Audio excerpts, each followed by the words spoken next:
Welcome to A Journey Through Grief, which is a compilation of artwork made by children and teens of the Highmark Caring Place. We provide grief support for children and teens who have experienced the death of a loved one. We have always used art as a way for them to be able to express themselves. We know that so often with grief, it's so hard to put your feelings into words. And sometimes there just are no words to explain what they're going through. So the way that we had the art show divided is really into different categories, all based on allowing the viewer of the art show to really see what it might be like to walk through that journey of grief with a child. And so the art show itself is divided up into various sections. One of the sections that we have is called feelings. And that is all about just what are those feelings that you're having whenever you are grieving. One of the pieces that we have in the show is what we call an inside-outside mask. The outside part of the mask represents, what are those feelings that you show to the outside world. And then the inside part of the mask really shows what are maybe your feelings that you are holding in.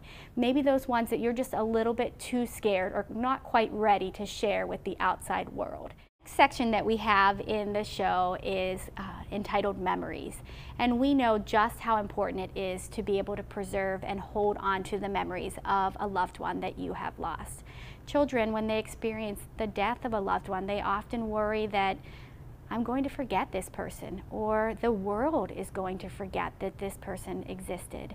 And so by giving them a way to express their memories and hold on to and preserve those memories, that's a really important part of their grief journey. So another section of the art show that we have is entitled Making Meaning.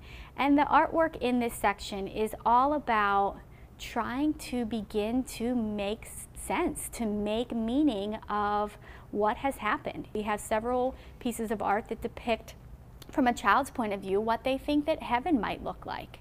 We have another painting that is entitled The Invisible String, and the child was able to talk about that even though her dad has died and he is not here with her, she is always connected to him by what she calls the invisible string. And then we also have a section entitled Creating a New Self-Identity. And this is really all about just trying to figure out, who am I now after I've had this loss? One of the activities that the children at the Caring Place will often do to represent that is a clay pot activity, where we start with a clay pot and then the pot is broken into pieces, which can often be like what it feels like when you have a loss. And then together as a group, they work to rebuild the pots. And sometimes there's discovery to be had, to be made in that process of figuring out kind of who are we now.